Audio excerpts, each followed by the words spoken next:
I don't even have my notes. It opened with the ECW Scramble. Oh, are we talking about the pay-per-view? All right, go ahead. You want? Well, I assume so. It came first. Let me talk about it because I got a lot of stuff to say about this pay-per-view here. Rock on, Holmes. I got a lot of ranting to do, but I can't find my notes. Seriously, where in the hell? What's today? Monday, the 8th. Oh, there they are. They were right in front of me. My life is a failure. Just right now, it is a failure. I want to make sure I'm recording. Everything seems to be okay. Which actually, it probably would be best if I had not recorded the prior 17 minutes of ranting. Of nothing. Yeah. That was maniacal ramblings. All right, so, yeah, they opened up with the ECW Scramble, which, as noted, started with Matt Hardy and The Miz. The Miz, 20 minutes. The Miz was in this match for 20 minutes. They explained that any man who was pinned became the current champion, but not the official champion. They should have said whoever gets a pinfall becomes it. May as well have. That would have been better. Yeah. So we had Matt, Chavo, and Miz having a messy three-way, and then we had, who came in next? Mark Henry? Mark Henry came in and he had a couple minutes to win his belt back and then fit Finley in, and a bunch of dudes pin other people. But it really doesn't matter because they weren't the official champion. They were just the current champion. But it came down to Matt getting a pin, and then he proceeded to try and break up a bunch of pins, and the finish was kind of a mess with everybody pigpiling on each other, and the bell rang. And so, yes, Matt Hardy's first ever world title win was eking out a victory in a scramble match on the WWE Unfrogiven pay-per-view. Way to go, buddy. In the opener, where the big finish was, he kept breaking up the pins of other guys. And yes, it actually ended with just a giant pig pile. Yeah.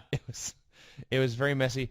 The match was not horrible, but when Chavo got in there, I thought, okay, there's 3 guys, soon there'll be 5, and things will be going great. But then they immediately dumped one guy and started just doing normal one-on-one spots, and I thought, wow, you couldn't think of any 3-way spots to do on this pay-per-view you guys had a month to prepare for? And then they did a chin lock. Yeah. A chin lock. Chin lock. They had nothing better to do with their time than put on a hold. And the third man never bothered to break this up. It was just bad. When Matt Stryker calls it a bowling shoe, that is a direct, he's saying that for Jim Ross. That means this was bad. Yeah. And I will say that the crowd did get into it at the end when they realized, hey, Hardy's got a lead to protect here, and he has clock to kill, and then he killed it. And they got excited because Matt Hardy finally won, but not like excited like when Mark Henry got pinned on the ECW show before this. We had Matt meeting with Jeff saying it was the greatest night of his life, and I find that hard to believe. And he said, well, what would make it better is if Jeff won as well, and they had a Hardy's clean sweep. And didn't happen, everybody. Hate to spoil it for you. Ted DiBiase and Cody Rhodes against Crime Time for the tag titles. They had a basic little match. It was fine. And I would like to make another comparison to TNA here. There was cheating in this match. And the cheating involved the ref getting JTG out of the ring, and Cody gave Shad a DDT behind the ref's back. That was the extent of the cheating here in the second match on the card. Yeah. This is how you do it. Right. Because you have more to come. There'll be more. You have bigger fish to fry later. Yes, for this one, these guys don't mess around. It was a very simple, very old school tag match, and that meant I loved it. First, the good guys won on them, then the bad guys won on them, then the good guys won on them for a little bit, and then they did a finish. It was very easy. And the finish was not a big, dominating double-team finisher like a Road Warriors Doomsday Device with a heart attack. No, the finish was JTG hit a small package, I believe, on Cody Rhodes, and then DiBiase reversed it behind the ref's back. Yeah. And that was the finish. Actually, I think it was right in front of the ref, but... I could be mistaken on that, but it was a reversed small package was the finish, so this gets a huge thumbs up from me.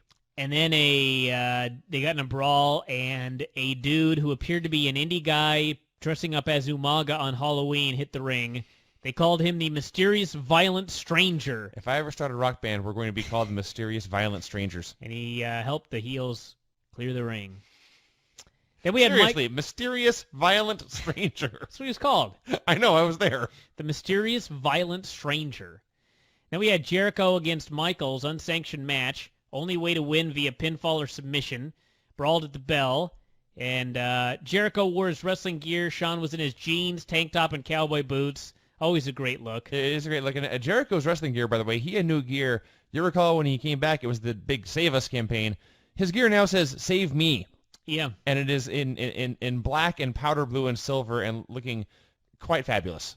It's great. So they had a great little match right here, and there was a spot near the end where Lance Cade ran in. There was actually a great deal where they had a table set up, and they teased going through this table forever. Literally forever. And at the end, of course, Jericho went through the table, and they got a gigantic pop over one man going through a table. Yes. That is getting the absolute most out of the absolute least. That's how wrestling is done. Awesome. Yes. So Lance Cade tried to interfere. Shawn punched him out and finally made a big comeback on both guys. He stacked them up on the table. He did an awesome flying elbow off the post, put them both through the table, took Jericho back into the ring, but he was not done yet. He got his belt off and strapped the shit out of him. And then he hooked him on the mat and punched the crap out of him until the ref stopped it. And fans didn't seem to like the ref stoppage. They didn't get it. No. But it was a great finish. And then Shawn sat there, super kicked the ref first, and then sat in the ring weeping, apparently asking God to forgive him for the horrors that he had committed. He was awesome. Shawn Michaels was awesome. His performance was fantastic here. He was a soul in conflict. And he knew he wanted to kill this man, but he knew that would be wrong, so he did anyway. Sure. Basically, is what happened. And sometimes you just got to do what's wrong. Sometimes a guy he needed killing. Yeah. What it comes down to. And then, of course, yes, the refs tried to break it up, and Shawn resisted. And all I could think was, this is actually worse. This beating Shawn's given Jericho here is worse than anything Joe gave to Booker T or that AJ Styles gave to Kurt Angle, and it's so much better. Yeah. No one hates Shawn for this, and it would not make sense for Sting to come out and lay out Shawn with a DDT, because Jericho deserved this. He deserved the doom that he received. Yes. And the only thing I didn't like about this match, and this actually is more just the entire program in general, but this feud has not done wonders for Lance Cade's career. There's still time. He was so much better off than he was with the fat singing guy. Orton met with Alpha, DiBiase, and Rhodes and told him he wasn't impressed and they should be ashamed to have won the match in that manner. He gave them an awesome speech. He as a great, just evil prick coach, telling them they need to do more. Then Smackdown Scramble match, starting with Jeff Hardy and Shelton Benjamin. There was no heat for this at all. And the Kendrick was in third. No heat. And Jeff immediately pinned him and won the WWE title for the first time. And the fans went, yay! And then they went dead. That was the extent of the reaction for this title win. Well, part of the problem with doing the Scramble match is they did 3 of them. And so by the second time, they realized, you know what? The first 18 minutes of this match doesn't matter. Kendrick broke up a pin and got a pin of his own with a Kendrick. So, yes, he was the new WWE champion. And the people went, boo! And if you rewind, you will notice that the boo that I did was longer than the yay that I did. And, in fact, the boo for his win was longer than the yay for Jeff Hardy's title win. So, way to go, WWE. And then we had a bunch of dudes. MVP was in, and some dudes were chanting, let's go Kendrick. And then we had Triple H as the last guy in, and they put Kendrick over for like 10 minutes here. He was just hitting moves on everybody and looking great. And so, of course, Hunter got in, pinned him immediately.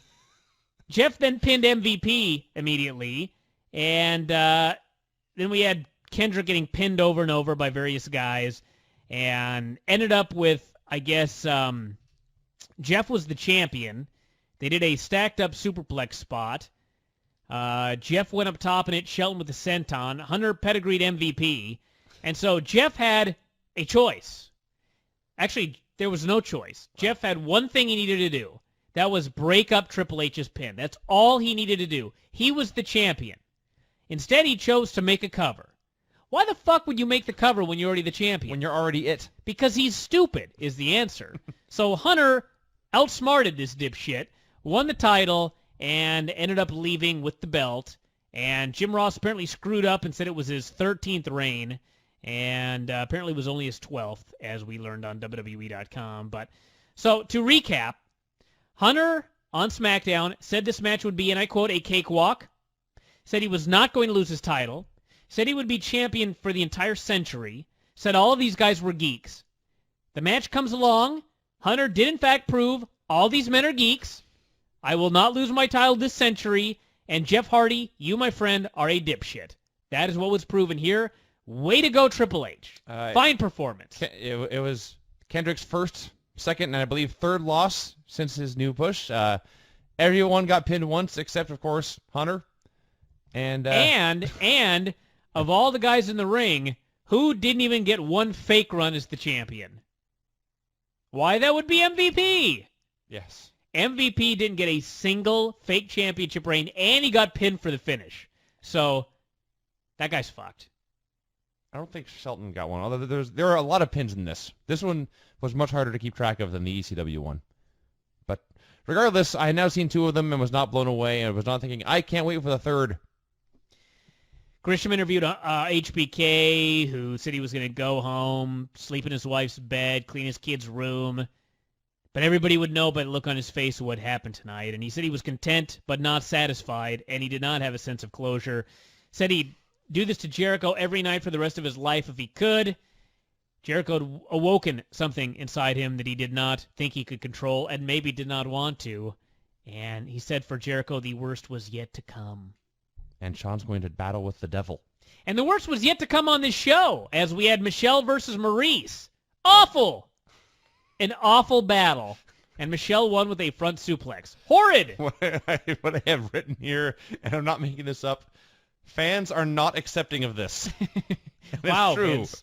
They rejected it. Hell of a report right there. Indeed. It was bad. My favorite moment was when Michelle got her heel hook, which, if you've ever seen this applied in an MMA fight, you know it gives a submission in seconds. And Maurice fought and resisted, and she reached and stretched back for the ropes the way I now reach back and stretch for this door. I'm not in pain. She may have been sticking her tongue out just getting it, but yes, she was not selling in any way this heel hook. And that was my favorite part of this wretched match. Eve interviewed Punk about his chances. Orton walked up and said his chance would be better if he wasn't a fluke. And Punk said, "You're not wearing your brace. Are you 100%?" And of course, Orton said no. And Punk called him a bitter ex-champion. And then suddenly he was jumped by Rhodes, DiBiase, and Afa. And then Kofi tried to make the save, and he was beaten up. And then Orton flew in out of nowhere and killed Punk with the soccer kick of death. And that was the end of CM Punk. So there you go. Then we had Adamley coming out and saying Punk could not compete, and said if he did not compete, he would have no alternative but to find a suitable replacement. But rest assured, he said, the Scramble match would continue. Because I was worried. Bullet dodged. God damn.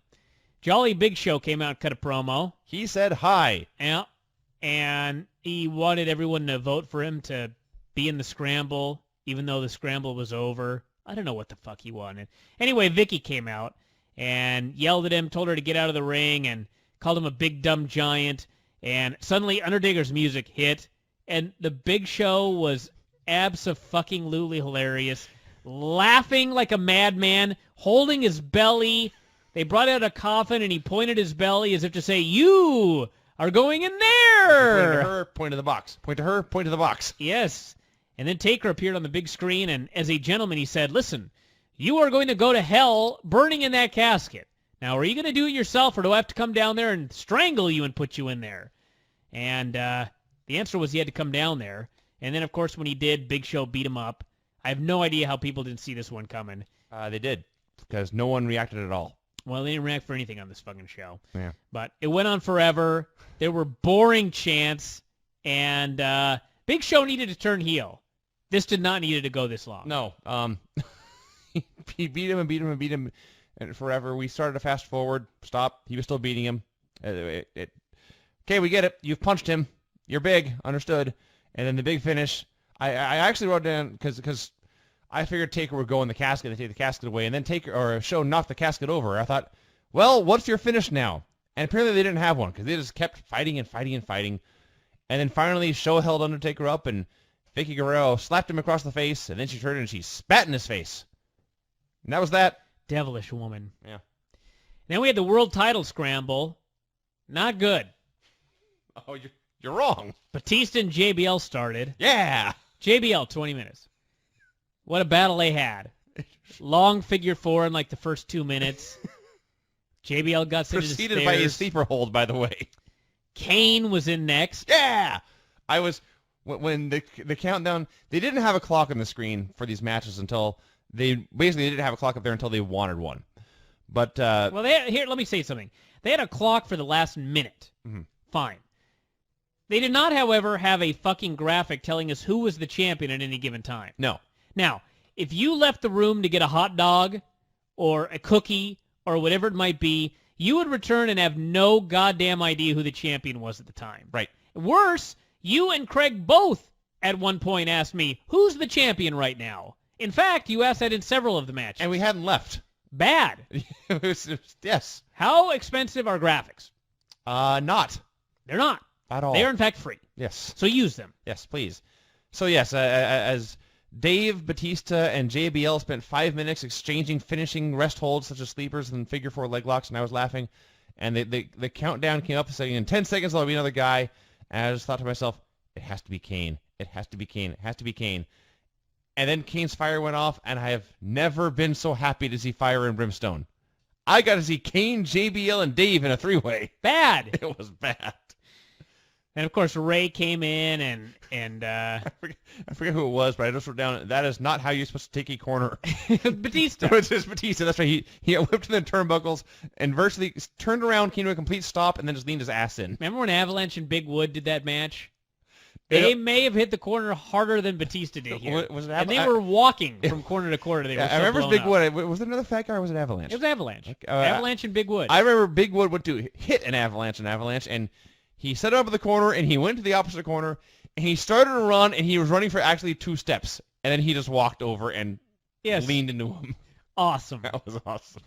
So, yeah, they had this match, and then out came, who was the last guy? Oh, it was Jericho. Last guy was, yes, it was not CM Punk. He cannot continue, nor was it William Regal, who had earlier been campaigning for the spot. No, it was Chris Jericho, whose music played, and he came out, and he was bleeding from the arm and back, and he was bruised all over, and he was clutching his ribs and limping down a ringside to join the battle.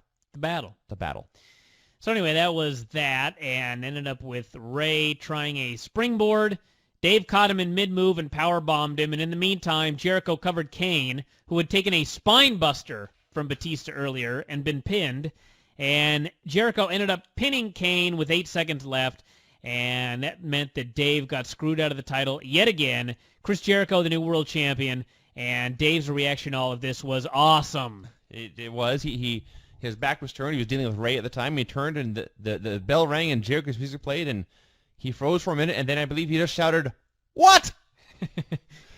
Yes, the match was bad. It was lumbering. It was slow, and we had seen 3 of these by now, so the novelty had worn off. But this finish drove me insane. Not so much because Jericho won, but because the finish was, with about 40 seconds to go, Batista pinned Kane with a spine buster. Yes. Now that's lame by itself. The Big Red Machine got pinned with a spine buster. Not even the spear. No one gets pinned with Dave's spine buster, but Kane did. So that annoyed me. And then Kane laid there. And like 35 seconds passed, whatever it was, until Jericho rolled over. Kane was so debilitated by the spine buster. His spine had actually been busted. He could not move. He was paralyzed. And the broken, bloody, battered Jericho and his 200 pounds on Kane's chest was enough to pin him a second time. This was dumb. Spine buster, everybody. So yeah, Chris Jericho, world champion. and all I could think at the end was, CM Punk had the weirdest title reign of all time. No one thought he was going to win it. He won it out of nowhere. He defended it a few times. He lost a bunch of matches. And then after all those losses, when it finally came time to drop the belt, he wasn't even there. Yeah. Weirdest title reign ever. Booker would have to go to Raw and be his lackey. If Booker kept his title and Edge lost, then Edge was going to have to go to SmackDown and kiss Booker's feet. As it turns out, both men retain their titles, so nothing will become of this. Highlight of this, by the way, was when Booker told Sharmell not to worry, and she immediately responded, "I shan't." Yes. That was beautiful. I shan't. These two are awesome, and thank God they both retained. Big Show faced Sabu for the ECW title. The ECW title match was not only on second, but the hardcore match was on second. Everything else had to follow it. That was a good one. The match was better than Rob Van Dam versus Sabu. Oh, God, yes. Not a whole hell of a lot better. There were some botched spots. I'd probably say 1.5 stars. Just a hardcore ECW match, second on the card on pay-per-view. Yeah, it's probably 2-ish. Yeah, 2? I'd say 2. I wouldn't give it that much. Just shit happened. There was one sloppy bit. I forget exactly what it was. So Sabu fucked something up. But other than that, it was okay, and the crowd got into the finish. They did the big chokeslam through the table spot. Everyone liked it. Everyone was happy. It was fine for what it was. I didn't think they got that into it. They popped whenever something broke.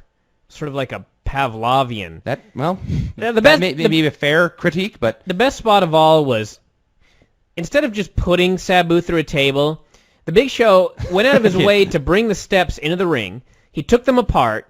He put the steps about 5 feet apart, and he laid the table on top of them. So essentially, he just created a shorter table. Yes. I don't know why. That was odd too. It just took about 2 minutes of time just to kill, I guess. I thought he would at least set the table up and then set it up on top of the steps so it would be 5 feet in the air, which I don't know why it would hurt anymore, but no, it was just a low table. I don't get it. That tells you about your ECW, by the way. The second match on the show was the ECW World Title match. They did attempt to make it up later by having a million guys run in from SmackDown and Raw to beat up DX, and the guy that finally helped get the heat was the ECW champion, but still, they looked like jobbers. One match on the show, and this was it. Next was Randy Orton versus Hogan, believe it or not. This was third on the show, and it was pretty much exactly what you'd expect from Hogan and Orton. Hogan is completely immobile, but for what it was fine. Orton did a lot of his wacky selling, but in this match it's okay because he needed just to fine. Sell his ass off for the old guy. The basic gist of it was Hogan got hit with the RKO. Randy made the cover. Hogan got his foot on the ropes, where the ref counted the pin anyway, and then the ref noticed it and restarted the match. Hogan immediately hit the 3 punches, the big boot, the leg drop of doom, and got the clean pin. The crowd went totally ape for Hogan. Oh, from the get-go. Sure. They were just going absolutely insane, so, they sort of gave Orton an out, but it doesn't matter. None of this matters. Yeah, exactly. If people had taken this feud seriously, I guess maybe it would have mattered. But the whole feud's just been a disaster from the get-go. Well, there's that too. So who fucking cares? Yeah, it's for the people who are wondering why Hulk Hogan's on a pay-per-view in 2006. At least in this building, he was the star of the show. Yeah, he was what they wanted to see. They paid their money so they could see Hulk Hogan win a match, and they got what they wanted. That's all. Many of you have seen the picture of the fat white man with a Hulk Hogan tattoo on his back. That man was here in this building. Yes, in front row. And as Hogan was leaving, he pulled up his shirt to display the tattoo to Hulk Hogan. Hulk Hogan saw it, looked at the man, and then slapped him on the back really hard. And I thought, stiff, you're the greatest man I've ever seen. He's the Hulkster. And that saved the day. And then maybe it was Shawn said that this man was probably going to tattoo the handprint on his back. And I just thought, the sad thing is you're right, actually. So Mick Foley faced Ric Flair in an I Quit match. Had this gone 20 minutes, it probably would have stolen the show. Yeah. As it was, I think they got about 12. And they were using barbed wire and shit like that within like 3 minutes. And as a result, it was just too rushed to be truly great. But these men murderized each other. They did indeed. Barbed wire. Thumbtacks, which both guys, in fact, went into. Both guys actually rolled into. Yeah. Flair took the big bump into the thumbtacks. They were sticking out of his body. And this was not a deal where that was a finish and then he went to the back and they were taken out. He got dumped into the thumbtacks about 5 minutes into the match and then worked another 7 or 8 minutes with these thumbtacks sticking out of him like he was a pincushion. Occasionally he would hit a move and tacks would fly off him. Yeah. He sold for the first 5-6 minutes of the match. Then he took over, and Ric Flair, with blood oozing out of his forehead, tacks sticking out of his body, cutting a promo on someone in the middle of the match and beating the shit out of him is a beautiful sight. Indeed. This man is 57 years old, and he was so awesome. He's the king. And not taking nothing away from Foley. I mean, their performance in this match was out of this world. Mm-hmm. It just wasn't long enough. They weren't given the time to make it as dramatic as it could have been. This will not be legendary because it just didn't have the time to be legendary. Yeah. And they had a couple of different wacky deals. Foley took this nasty plunge, and oh my God, he was supposed to land on a garbage can, but sort of missed. And the medics came out and said this match was over. The ref rang the bell. And Flair grabbed the mic and screamed, "This isn't a laid out on your ass match. It's an I Quit match." So he threw Foley back in the ring, and the medics just left. They did. They said, okay. Okay, well. Sorry, Mr. Flair. Sorry, we misunderstood the rules here. So then Melina ran out, and Flair threatened to kill her as well. He beat the hell out of... I believe his exact words were, I'll kill you too, you filthy bitch. Well, I'm going to write that down, actually. I'm not certain. You may want to go back on the TiVo and double check. I heard some sort of bitch part in there, so he was very, very unhappy. So he screamed at her, and eventually she threw in the towel as Foley was just getting massacred. And Foley grabbed the mic again, or Flair grabbed the mic and said, she does not quit for him. He quits. Get out of the ring. And he grabbed the barbed wire bat and threatened to whack Melina with it, at which point Foley's like, okay, I quit. Mm-hmm. So he did it to save Melina. So for those of you wondering how Melina is going to play into the storyline, well, there's your answer, kids. I gave it 3 1/4. Yeah, that's about right. It could have been, I mean, the effort was 5 stars. But effort alone does not make a match. So when this is over, I thought that was really good. And there's a chance that by the time this day is done, the best match at WrestleMania and SummerSlam will be by Mick Foley. Well, no longer. Things changed. WrestleMania. What was the WrestleMania match? It was Him and Edge. Great. It was so great, I have no recollection of it whatsoever. Okay, well, then you're fine. King Booker and Batista for the WWE title.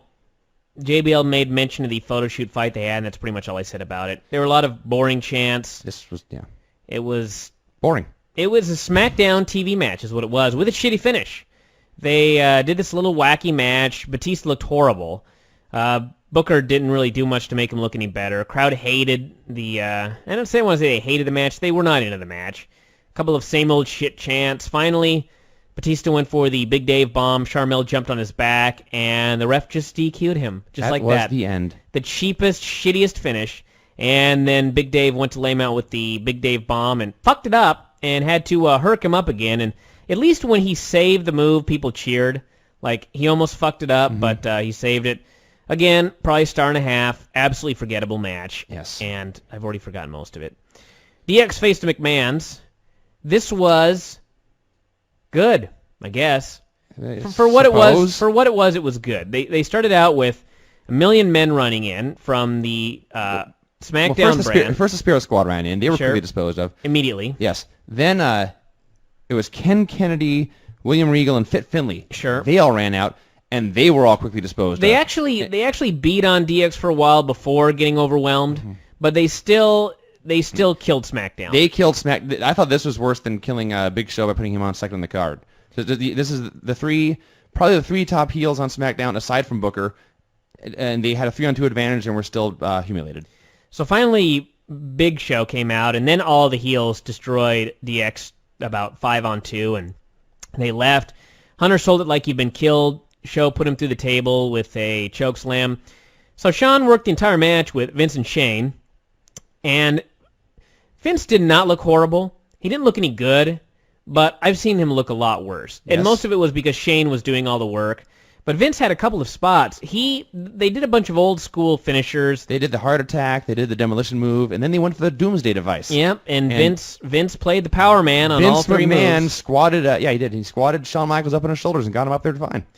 So anyway, they finally had Shawn make his big comeback. The place was going nuts. He finally tagged Hunter, who ran wild, and then out came Umaga. And who should even the odds? But unfortunately, Kane. And I say that because I was reading Dave's update as well, and he speculated that the man that might even the odds was Great Khali. And I was like, I can think of nothing that I would want to see more in WWE right now than Great Khali joining DX. And sadly, it did not happen. And really, that took the pay-per-view down another notch for me. I can see that. My expectations were raised. Khali doing cross chops and saying suck it would never get old. It would never get old, ever, in a million years. So ended up with the double finish where Shawn super kicked Vince right into the pedigree, and that was it. They had a spot where Shane went for the coast-to-coast drop kick and got super kicked in midair. They tried once again to emulate the Shelton Benjamin finish, and once again it failed. Yeah, it was a mess. We should mention they did do a brief skit before where Shawn and Hunter were shown telling someone that Vince said Umaga was the scariest guy on Raw, so we thought you should know. So they did set up the Kane run, and it was not just a random event. Well, I know it wasn't a random event, but I was just angry that... it was not Khali. Yeah. Got a new donation here, by the way, kids. $27.50 from Robert. Donation for the match. Please make the $2.50 go for a new can of Skol for Buddy Wayne. Sweet. I love that our friends here on the board are always thinking of us. You know what I mean? Well, what does this man need? Yeah, what is This Buddy? man needs chew. He needs chew. Then we had Edge and Cena for the WWE title, which was the best match on the show. Yeah. These guys have great chemistry together. And the great chemistry is added to by the fact that the crowd hates Cena, loves Edge, and then there's the other half of the crowd that hates Edge and loves Cena, and so you had the awesome atmosphere. Two guys that work really well together. Good match. The gimmick was the title could change hands on a DQ. So there were a couple of spots where Lita tried to throw Lita tossed a chair into Edge. Edge caught it and then looked scared and shook his head no and tossed it away. Lita was at one point threatening to hit Cena with a belt, and Edge waved his hands off saying no, no, no, even though he was in the FU or the STFU at the time. Stuff like that. Which is, in fact, an STF. So it was a good match, and then finally Lita slipped some knucks on Edge's hand. Cena went for the FU, and Lita jumped to break it up, but Cena instead squatted both of them. And Cena's a very, very strong man, but he's going to hurt himself one of these days.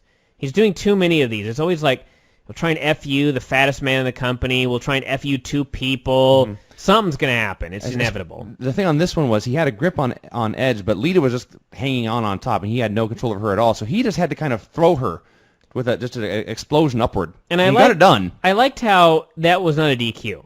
She ran in right in front of the referee, jumped on the back. She got tossed off. Well, we've seen the what's it called? I know why. Yeah. I know why, but it's stupid. You get disqualified for a failed attempt to interfere. If this were an MMA match, that's what I'm looking for. If this were an MMA match and Kevin Randleman was fighting Mirko Cro Cop and fucking Mark Coleman hit the ring, but he got high kicked before he could do anything, I'm pretty sure that'd still be a DQ. They would certainly stop the fight for something. Particularly if the high kick caused Mirko Cro Cop to be distracted and Kevin Randleman hit him with brass knucks, which is what happened in this match. And Cena was pinned in his hometown. So I would just like to say thank you very much, everybody. I, in fact, did predict this on the front page. And I also predicted I would probably look like a fool, but I did not.